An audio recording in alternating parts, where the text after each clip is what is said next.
Malgré ce que son nom indique, Faucon Moto est une marque de scooter électrique. Établie en 2017, sa gamme se compose d'équivalents 50 cm3 thermiques au style rétro et également d'équivalents 125 cm3, les modèles E9, dont les qualités techniques valent le détour. Alors on va déjà parler directement de ce qui est le plus intéressant sur ce scooter électrique, c'est sa motorisation de 9,9 kW. Et moi j'ai le 9 +, je suis à 8,64 kWh là sur mes batteries, ce qui me permettrait d'effectuer dans un monde parfait 220 km d'autonomie. Ça c'est quand on roule à la cool sur le mode 1 de la motorisation, celui qui nous limite à 60 km/h. Pour rappel, on a 3 modes. Le 2 nous limite à 80, alors qu'avec le mode 3 Power, on va dire, là on est moins limité puisqu'on peut atteindre la vitesse de 120 km/h compteur. Mais là, bien entendu, l'autonomie n'est pas la même. Bon, la gestion à la poignée est très simple. Je trouve que la connexion est douce.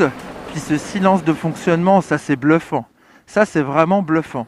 Et alors en mode 3, c'est vraiment le mode le plus impressionnant. On abat le 0 à 50 km/h en 4 secondes. On a des accélérations proches de celles d'un maxi scooter 400, puisque le moteur fait 9,9 kW en continu, alors qu'en crête, on est quand même à 20 kW et 100 Nm de couple. Je peux vous dire qu'on se fait des démarrages canons. Allez, je vais m'arrêter, je vous fais un petit démarrage. Je me mets sur le mode 3, attention, accélération. Et ouhou ça monte super vite, ça défilasse. On va freiner. Alors on récupère de l'énergie au freinage, ça c'est bien. Là, du point de vue techno, c'est assez intéressant. Alors après, c'est pas pour son look qu'on le choisira.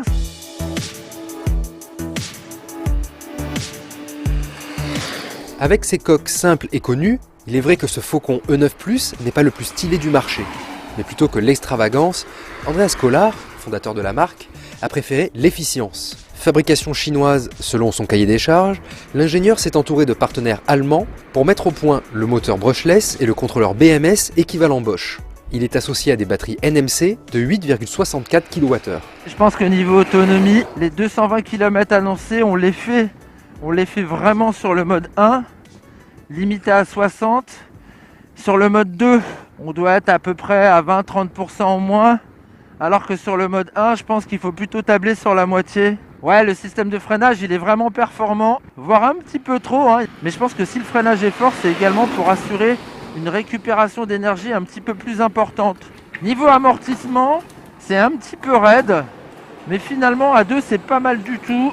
Adrien, qui vous propose ces images au montage, pourrait vous en parler, puisque je l'ai transporté et qu'il a trouvé ça plus souple qu'un Tilmax par exemple. Pour ce qui est de la protection, là j'ai rien à dire parce que je trouve que justement la bulle elle protège vachement bien.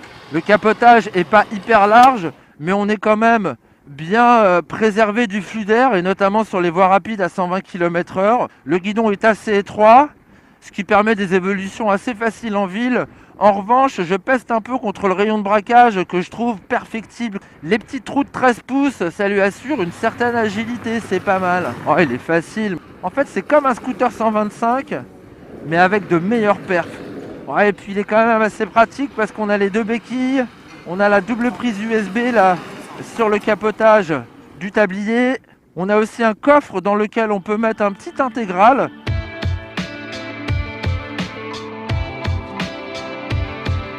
Reste que le tarif de ce haut de gamme Faucon Moto E9 est assez conséquent, à 8 990 €, prime écologique de 900 € déduite. Toutefois, avec ses batteries de 5,8 kWh, l'entrée de gamme E9S est proposée à 6 990 € après bonus.